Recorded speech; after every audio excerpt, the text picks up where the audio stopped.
Hello बच्चा लोग, welcome to a new session. हमने हमारी लास्ट क्लास में डिस्कस कर लिया था साइक्लोएल्केन्स के बारे में। आज हम साइक्लोएल्केन्स का एक बहुत ही ज़्यादा इंपॉर्टेंट टॉपिक पढ़ने वाले हैं, that is the Baeyer's strain theory. ठीक है, बहुत बच्चों को ये थ्योरी बड़ी ही कंफ्यूजिंग लगती है, लेकिन आज बहुत ही ज़्यादा इजी लैंग्वेज में हम बेयर्स स्ट्रेन थ्योरी को कवर करने वाले हैं। ठीक है, तो लेक्चर में लास्ट तक बने रहिएगा। ठीक है, तो यस, अपने नोट्स पे चलते हैं। देखिए जी, बेयर स्ट्रेन थ्योरी, सबसे पहले तो थोड़ा सा इसकी हिस्ट्री के बारे में डिस्कस कर लेते हैं। तो 1885 में एडोल्फ वॉन बेयर, इन्होंने दी थी अपने ही नाम पे क्या, बेयर स्ट्रेन थ्योरी। ये थ्योरी सिंपली, मैंने आपको याद करो लास्ट क्लास में मैंने आपको क्या बताया था कि साइक्लोप्रोपेन जो होता है वो क्या है, बहुत ही ज़्यादा रिएक्टिव रहता है। ठीक है, बहुत ही ज़्यादा अनस्टेबल रहता है, रिएक्टिव रहता है। ठीक है, कंपैरेटिवली साइक्लोब्यूटेन थोड़ा सा कम रहता है। तो उन सब चीज़ों के बारे में, ठीक है, उन सब चीज़ों के बारे में यानी कि साइक्लोएल्केन्स की स्टेबिलिटी के बारे में बात करने वाली ये थ्योरी थी बेयर्स स्ट्रेन थ्योरी। किसने दी थी? एडोल्फ वॉन बेयर ने दी थी। और कौन से साल में दी थी? 1885। ठीक है, आप याद रखना चाहें तो रख सकते हैं, नहीं तो आपको सिर्फ डिस्कवरर का नाम पता होना चाहिए। ठीक है, तो सबसे पहले भाई इसके मेन पोस्टुलेट पढ़ लेते हैं। अब मेन पोस्टुलेट क्या कहते हैं कि a carbon atom bonded to 4 other atoms is tetrahedral. ठीक है, ये तो हम जानते हैं। मान लीजिए आप कोई मॉलिक्यूल ले रहे हैं कार्बन का, जैसे मैंने मान लो मीथेन ले लिया। ठीक है, तो मीथेन क्या है बच्चा? CH4 है। CH4 में आपके कार्बन के आसपास 4 हाइड्रोजन अरेंज्ड होते हैं। ये कौन से पैटर्न में अरेंज्ड होते हैं? इनका पैटर्न, इनकी शेप जो होती है वो टेट्राहेड्रल होती है। अब टेट्राहेड्रल के बारे में हम एक और बात जानते हैं। भाई टेट्राहेड्रल के केस में बॉन्ड एंगल कितना होता है? 109.5। यानी कि इसे हम और किस तरीके से लिख सकते हैं? 109 डिग्री एंड 28 प्राइम। कई लोग इसको 28 प्राइम मैं बोलता हूँ इसे। ठीक है, हम कई लोग इसे 28 प्राइम कह देते हैं, कई लोग इसे मिनट कह देते हैं। तो आप जैसे कंफर्टेबल हैं आप वैसे बोल सकते हैं इसे। ठीक है, तो 109 28 प्राइम। ठीक है, 109 डिग्री एंड 28 प्राइम। ये एडजेसेंट कार्बन के बीच का मान लो कि बॉन्ड एंगल होता है जब भी आपके पास में किसी टेट्राहेड्रल मॉलिक्यूल के बारे में बात कर रहा हूँ। अब बेयर स्ट्रेन थ्योरी का ये पहला पॉइंट था। ठीक है, ये पहला पॉइंट था और सारी की सारी थ्योरी ना इसी एंगल के आसपास घूमेगी। अब मैं कैसे इसे बताऊंगा, ठीक है, आप समझना, बड़ा ही इंटरेस्टिंग है कि इस एंगल के आसपास ये थ्योरी कैसे घूमेगी। देखो, all the carbon atoms constituting a cycloalkane molecule lie in a plane. ठीक है, एक प्लेन के अंदर लाई करते हैं। मान लीजिए मेरे पास यहाँ पे मैंने एक नोटबुक ली है। ठीक है, तो इसको अगर मैं एक प्लेन की फॉर्म में मानूं तो मुझे इसी प्लेन के ऊपर मेरा साइक्लोएल्केन दिखेगा। ठीक है, इसी प्लेन के ऊपर मेरा साइक्लोएल्केन रहेगा। तो वो एक प्लेन में रहते हैं, ऐसी हम एक एजम्पशन रखते हैं साइक्लोएल्केन्स के बारे में। ठीक है, as a result, the bond angle between any two adjacent carbon atoms are no longer equal to the normal tetrahedral angle। देखिए, अब क्या होता है कि साइक्लोएल्केन्स के केस में जो, क्योंकि हम ये एज्यूम कर रहे हैं ना कि इस प्लेन के ऊपर, ठीक है, इसी प्लेन के ऊपर मान लीजिए मैंने आपके सामने ऐसे रखे, तो इसी प्लेन के ऊपर आपका साइक्लोएल्केन होगा। तो ऐसा होता है कि जब हम एक प्लेनर अपने दिमाग में इमेजिन कर लेते हैं किसी चीज को, तो हम ये बात पे साबित होने पे आ जाती है कि अब हमारा जो साइक्लोएल्केन होगा उसमें जो हमारा ये नॉर्मल टेट्राहेड्रल एंगल था, that is 109 degree and 28 prime, ये इक्वल नहीं रहेगा हमारे अब वाले साइक्लोएल्केन के एंगल के। अब वाला जो एंगल है वो इस वैल्यू से बड़ा भी हो सकता है, अब वाला एंगल जो है वो इस वैल्यू से छोटा भी हो सकता है। ठीक है, वैल्यू से बड़ा भी हो सकता है, वैल्यू से छोटा भी हो सकता है, लेकिन नॉर्मल टेट्राहेड्रल एंगल के कभी बराबर नहीं होगा। ठीक है, तो अभी जो हमें नया एंगल मिला है हमारे साइक्लोएल्केन में, वो क्या होगा? बड़ा भी हो सकता है और छोटा भी हो सकता है। ठीक है, बड़ा भी हो सकता है और छोटा भी हो सकता है। अगर आप अभी भी कंफ्यूज हैं कि प्लेनर कैसे इसको इमेजिन करें, तो आप सिंपल भाषा में ऐसे इमेजिन कीजिए कि, चलिए मैं आपको बना के दिखा देता हूँ। ये आपके पास एक प्लेन है, इसके ऊपर मैंने ऐसे करके एक स्क्वायर बना दिया। दिख रहा है ये वाला स्क्वायर अभी बनाया है ये जो? ठीक है, ये जो आपको स्क्वायर दिख रहा है, आप मान लीजिए इसको मैंने ऐसे रखा हुआ है and this is the cyclobutane. ठीक है, एक त्रिकोण बना देते हैं जरा इसके ऊपर, ट्राइंगल बना दिया। ये क्या है? साइक्लोप्रोपेन। ट्राइंगल बना दिया, साइक्लोप्रोपेन। ये बना दिया साइक्लोब्यूटेन। ऐसे रखो तो ये एक प्लेन में आ गया। ठीक है, ये क्या है? एक प्लेन में आ गया। तो इसी तरीके से आपको ये इमेजिन करना है। अब जब प्लेन में आ जाता है तो ये एंगल नॉर्मल के बराबर तो होता नहीं है। नॉर्मल टेट्राहेड्रल एंगल कितना था? 109 डिग्री 28 प्राइम। ये वैल्यू या तो उससे ज्यादा होगी या तो उससे कम होगी, ठीक है। ये बात हमने डिस्कस कर ली। अब ये जो बच्चा डेविएशन होती है, ठीक है, आपका एंगल जो अपनी नॉर्मल जगह से भटक रहा है, ठीक है, जिसे डेविएशन कह लो, डिस्टॉर्शन कह लो, जो आपकी इच्छा वो कह लो, ये जो अपनी नॉर्मल जगह से भटक रहा है ना, ये होता है आपका एंगल स्ट्रेन, ठीक है। ये क्या होता है? आपका एंगल स्ट्रेन। अब ये जो एंगल स्ट्रेन है, इसकी वजह से आपके रिजल्टेंट मॉलिक्यूल के अंदर, आपके मॉलिक्यूल के अंदर क्या आ जाती है? इंस्टेबिलिटी आ जाती है, ठीक है। मॉलिक्यूल अनस्टेबल होना शुरू हो जाता है, ठीक है। अब उससे रिलेटेड पॉइंट पढ़ते हैं, तो चौथे पॉइंट पे हम सीधा निकलते हैं, ठीक है, क्योंकि पहले तीन हम डिस्कस कर चुके हैं। The greater the deviation from the normal tetrahedral angle, ठीक है, यानी कि नॉर्मल टेट्राहेड्रल एंगल से जितनी ज्यादा डेविएशन होगी, greater is the angle strain, उतना ही ज्यादा एंगल स्ट्रेन होगा, और जितना ज्यादा एंगल स्ट्रेन होगा, रिजल्टेंट मॉलिक्यूल उतना ही ज्यादा अनस्टेबल होगा, ठीक है। अब ये पॉइंट तो हम चलो जानते हैं कि the greater the stability of the ring system more easily it will be form. देखिए केमिस्ट्री में जो भी मॉलिक्यूल, मैं भी साइक्लोएल्केन्स की रेफरेंस ले रहा हूँ, लेकिन हमेशा ऐसा ही होता है, जो मॉलिक्यूल हाईली स्टेबल होगा उसका फॉर्मेशन भी ऐसे फटाफट से हो जाएगा, ठीक है।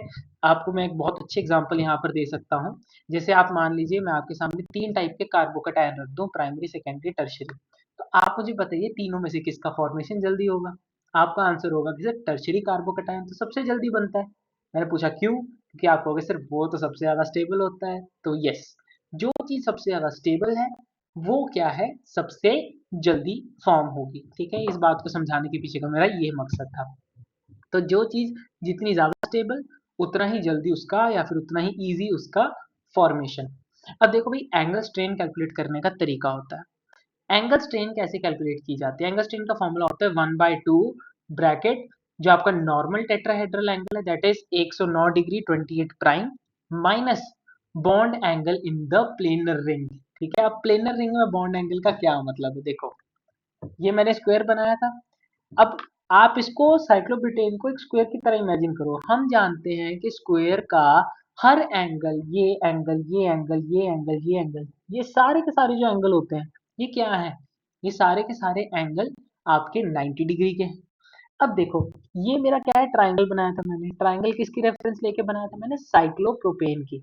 अब साइक्लोप्रोपेन क्या है भाई? ये इक्विलेटरल ट्राइंगल ही तो है, अगर मैं प्लेनर स्ट्रक्चर में देखूं तो होता क्या है कि ये जो आपका इक्विलेटरल ट्रायंगल है, इसका हर एंगल कितना होता है? 60 डिग्री का।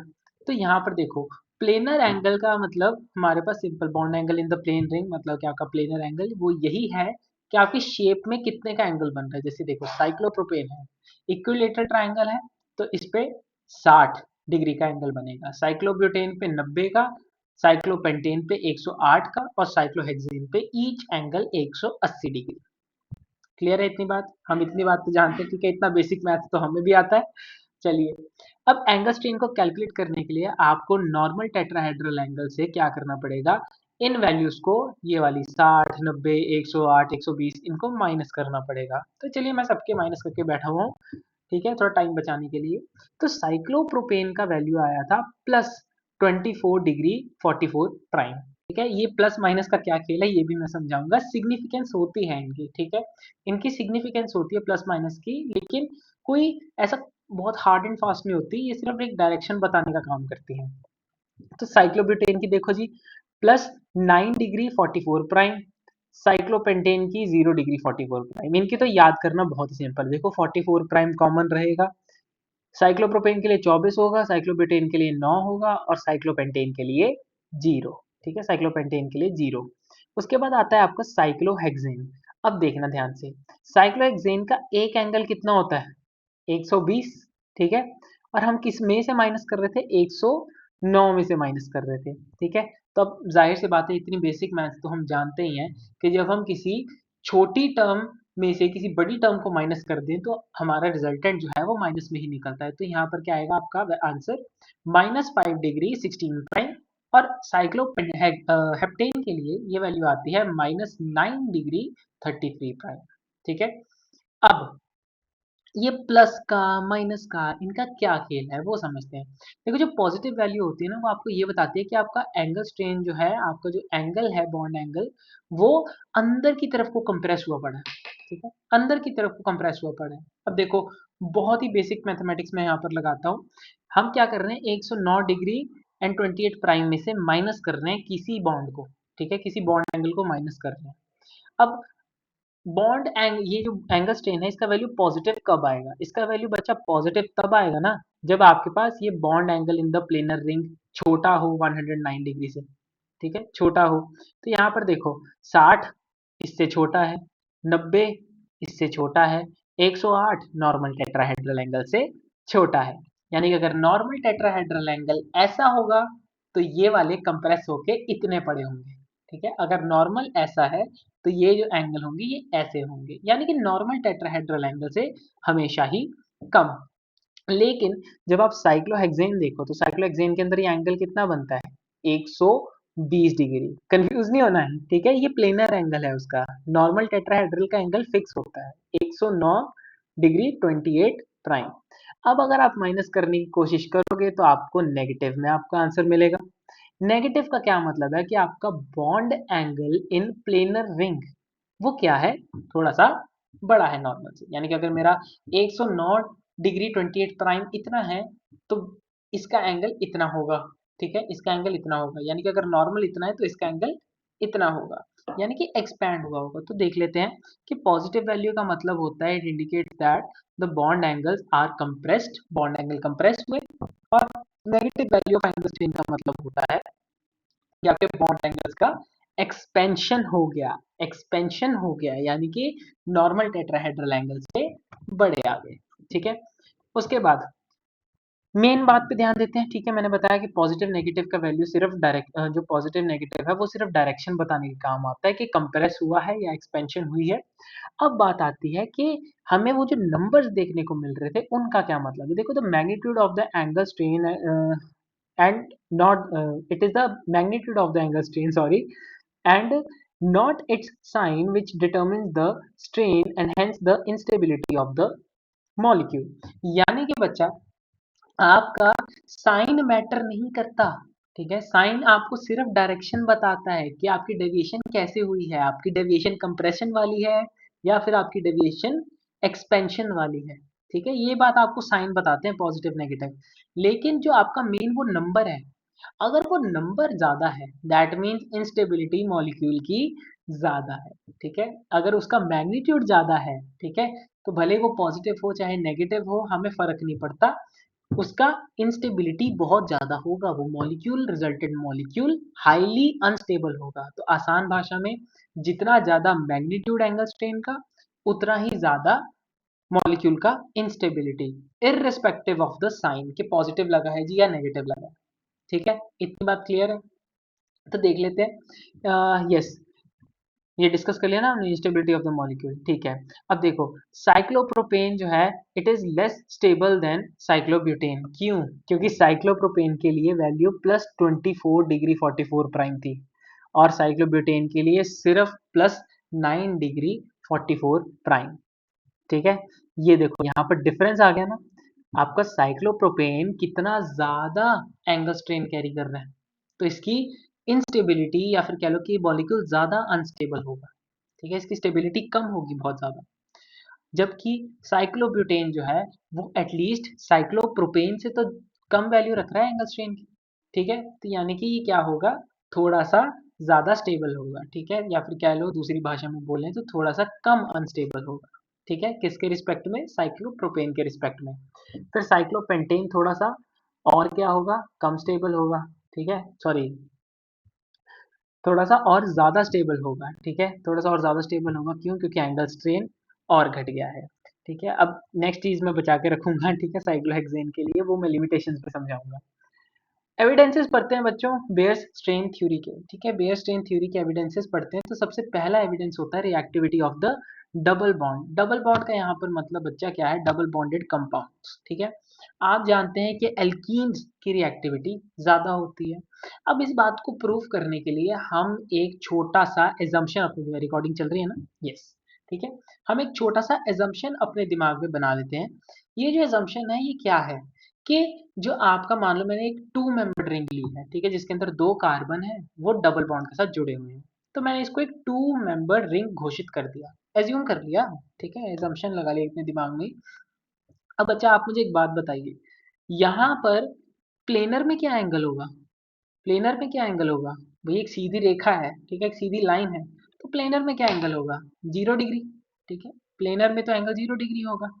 अब अगर आप वही एंगल स्ट्रेन का फॉर्मूला लगा के देखो, दैट वाज 1/2 आपका फिर नॉर्मल टेट्राहेड्रल एंगल माइनस जो प्लेनर एंगल आता है, तो अगर आप वो करके देखोगे इस रिंग के लिए, तो मैं आपको सिखा देता हूँ। यहाँ पर बॉन्ड एंगल कितना है? Carbon carbon bond angle 0 degree, जैसा मैंने बताया। तो क्या होगा जब आप एंगल स्ट्रेन निकालोगे तो वो कितना निकलेगा? 54 डिग्री 44 प्राइम, ठीक है, 54 डिग्री 44 प्राइम। और बच्चा ये मैक्सिमम वैल्यू होती है, आपका एंगल स्ट्रेन इससे ज़्यादा वैल्यू नहीं ले सकता, ठीक है? इससे ज़्यादा वैल्यू एंगल स्ट्रेन की कहीं पॉसिबल ही नहीं है। तो ये क्या है? आपकी मैक्सिमम पॉसिबल वैल्यू है। अब देखो, अगर एंगल स्ट्रेन मैक्सिमम है, तो मॉलिक्यूल की इंस्टेबिलिटी भी बहुत ही ज़्यादा होगी, यानी कि मॉलिक्यूल जो है बहुत ही ज़्यादा अनस्टेबल होगा, ठीक है? अनस्टेबल होगा तो बहुत ज़्यादा जल्दी रिएक्ट करेगा। दैट्स व्हाई आपके जो एल्कीन्स होते हैं वो हाईली रिएक्टिव होने चाहिए, और जनरल फैक्ट्स भी हमको यही कहते हैं। तो हमें यहाँ पर एक इसका पहला एविडेंस मिल गया कि जी हमारी बेयर्स थ्योरी के हिसाब से, बेयर स्ट्रेन थ्योरी के हिसाब से भी जो आपके एल्कीन्स हैं वो क्या होने चाहिए? रिएक्टिव होने चाहिए। और हमारा जनरल जो डेटा कहता है वो भी यही कहता है कि एल्कीन्स जो है बहुत ज़्यादा रिएक्टिव है। तो हमने यहाँ पर हमारा पहला एविडेंस पढ़ लिया। अब भाई दूसरा एविडेंस के बारे में बात करते हैं। दूसरा एविडेंस क्या है? Reactivity of the cyclopropanes and cyclobutanes. भाई इसके लिए आपको एक टर्म समझनी पड़ेगी, that is the heat of combustion. Heat of combustion क्या होती है बच्चा? कुछ नहीं होता। आप मान लीजिए कि 1 मोल किसी भी सब्सटेंस का बर्न कर रहे हैं in the presence of oxygen, ठीक है? आप हीट किया आपने किसी भी 1 मोल ऑफ एनी सब्सटेंस को आपने हीट किया in the presence of oxygen, ताकि वो कार्बन डाइऑक्साइड और वाटर दे सके, ठीक है? This is called the heat of combustion. अब हीट ऑफ कंबशन जो हमारा डेटा होता है वो हमारा कैसे, मतलब हमको क्या बताता है? हीट ऑफ कंबशन डेटा हमें बताता है कि इस कंपाउंड का हीट ऑफ कंबशन कितना है। अब याद रखना बच्चा, जिस कंपाउंड का हीट ऑफ कंबशन का वैल्यू ज्यादा होगा वो क्या रहेगा? मतलब कि आपका ज्यादा एनर्जी रिलीज कर रहा है। ज्यादा एनर्जी क्यों रिलीज कर रहा है? क्योंकि वो क्या है? ज्यादा इनस्टेबल है, ठीक है, ज्यादा अनस्टेबल है वो। तो आप यहाँ पर ध्यान से देखो, साइक्लोप्रोपेन के लिए वैल्यू रहती है 696.4 किलो जूल पर मोल पर CH2 ग्रुप, ठीक है। और यहाँ पर साइक्लोब्यूटेन के लिए 685.5 किलो जूल पर मोल पर CH2 ग्रुप, यानी कि साइक्लोप्रोपेन का क्या है? हीट ऑफ कंबशन ज्यादा है। साइक्लोप्रोपेन का हीट ऑफ कंबशन ज्यादा, मतलब कि ये मॉलिक्यूल क्या होगा? ज्यादा रिएक्टिव होगा। तो साइक्लोप्रोपेन ज्यादा रिएक्टिव है। और जनरल फैक्ट भी हमको पता है, हमने लास्ट लेक्चर में भी तो अभी डिस्कस करके हटे हैं कि साइक्लोप्रोपेन जो है वो ज्यादा रिएक्टिव होता है एज कम्पेयर टू साइक्लोब्यूटेन, या फिर कह लो कि सभी साइक्लोएल्केन्स में से साइक्लोप्रोपेन सबसे ज्यादा क्या रहेगा? रिएक्टिव रहेगा, ठीक है। तो ये हमने दो एविडेंस डिस्कस कर लिए। अब हम हमारे आ रहे हैं फाइनल लिमिटेशंस पे। पर लिमिटेशन बहुत, आप कह लो कि खुले दिमाग से पढ़ने वाली चीज है, तो आप थोड़ा सा फ्रेश हो जाओ limitations of Baeyer's strain theory पढ़ने के लिए। अब देखो, Baeyer strain theory explain satisfactorily the relative stabilities of the various cyclic compounds up to 5 membered ring, but ये फेल हो गई थी उनसे आगे जाने में। यानी कि अगर मैं साइक्लो एल्केन्स की बात करूं तो 5 मेंबर्ड रिंग तक तो हमारी बेयर स्ट्रेन थ्योरी बहुत अच्छे से चल रही थी। 5 मेंबर्ड रिंग कौन सी भाई? ये देखो, आपको 5 मेंबर्ड रिंग ये मिल रही होगी साइक्लोपेंटेन। यहाँ तक हमारी थ्योरी बहुत अच्छे से चली। लेकिन प्रॉब्लम किधर है? जैसे मैंने बताया था कि मैं साइक्लोहेक्सेन लिमिटेशंस के लिए छोड़ रहा हूँ। अब ध्यान से मेरी बात समझना। भाई साइक्लोहेक्सेन जो होता है, ठीक है, साइक्लोहेक्सेन के लिए वैल्यू ऑफ ये, ठीक है, ये जो आपका एंगल स्ट्रेन का वैल्यू है ये ज्यादा रहता है, ठीक है। एंगल स्ट्रेन का वैल्यू क्या है? ज्यादा रहता है, ठीक है। कंपेयर कर लो ना, साइक्लोपेंटेन का 0 डिग्री था 44 प्राइम, एंड यहाँ पर साइक्लोहेक्सेन का 5 डिग्री एंड 16 प्राइम। मैंने क्या बोला? साइन नहीं देखना, सिर्फ मैग्नीट्यूड देखो। तो क्या है आपका? साइक्लोहेक्सेन का एंगल स्ट्रेन ज्यादा है। एंगल स्ट्रेन ज्यादा है मतलब कि ये क्या होना चाहिए? आपका ज्यादा अनस्टेबल होना चाहिए, ठीक है, लेकिन ऐसा नहीं होता। तो ये थ्योरी सिर्फ 5 कार्बन वालों तक बढ़िया चली, लेकिन छठे रिंग या फिर उससे हायर वन के लिए ये थ्योरी जो है वो फेल होने लगती। देखते हैं हम आगे।